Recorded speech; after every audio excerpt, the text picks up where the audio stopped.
বন্ধুরা, আজকে একটু অন্যরকম ভাবে ডিমের ভাপা বানিয়ে নিলাম। পুরো ভিডিওটা দেখবে। রেসিপিটা ভালো লাগলে একটা লাইক দিয়ে ভিডিওটা দেখে নেবেন। প্রথমে ডিমগুলি সিদ্ধ করে নিচ্ছি। ডিমের ভাপাটা রান্না করার জন্য কী কী লাগবে সব কিছু রেডি করে নিয়েছি। পেঁয়াজ, ধনেপাতা, 2-4 টুকরো রসুন, কাঁচা লঙ্কা ঝাল অনুযায়ী। প্রথমে সর্ষে, কাঁচা লঙ্কা, লবণ দিয়ে পেস্ট করে নিচ্ছি।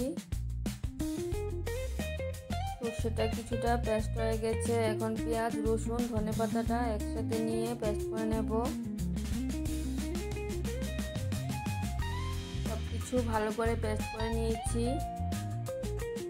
একটা বাটির মধ্যে নিয়ে নিচ্ছি। কিছুটা ফুটানো ঠান্ডা জল দিয়ে পেস্টটা আরেকটু পাতলা করে নিয়েছি। পরে প্রয়োজন হলে আরেকটু পাতলা করে নেব।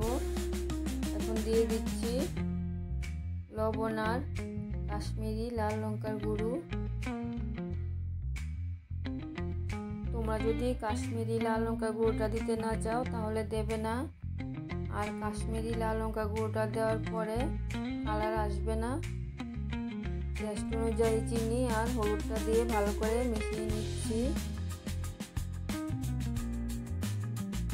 সব কিছু ভালো করে মিশিয়ে নিয়েছি। আর একটু ফুটানো ঠান্ডা জল দিয়ে পেস্টটা পাতলা করে নিয়েছি। পরিমাণ মতো সরিষার তেল দিয়ে দিলাম। তেলটাও ভালো করে মিশিয়ে নিচ্ছি।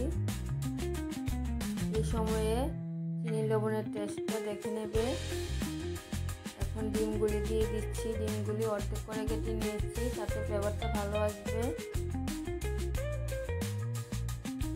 সিদ্ধ করে রাখা ডিমগুলি ভালো করে পেস্টের মধ্যে চুবিয়ে দিয়েছি। তোমরা যদি উপরে হাতে সরিষার তেল দিতে চাও তাহলে দিয়ে দেবে। কাঁচা লঙ্কা যদি দিতে চাও তাহলে দিয়ে দেবে। একটা গামলার মধ্যে জল বসিয়ে কিছুক্ষণ সময়ের জন্য ঢাকা দিয়ে ভাপাটা রান্না করে নিচ্ছি। একটু পরে নাড়িয়ে দিয়ে আবারও কিছুক্ষণ সময়ের জন্য ঢাকা দিয়ে ভাপিয়ে নেব।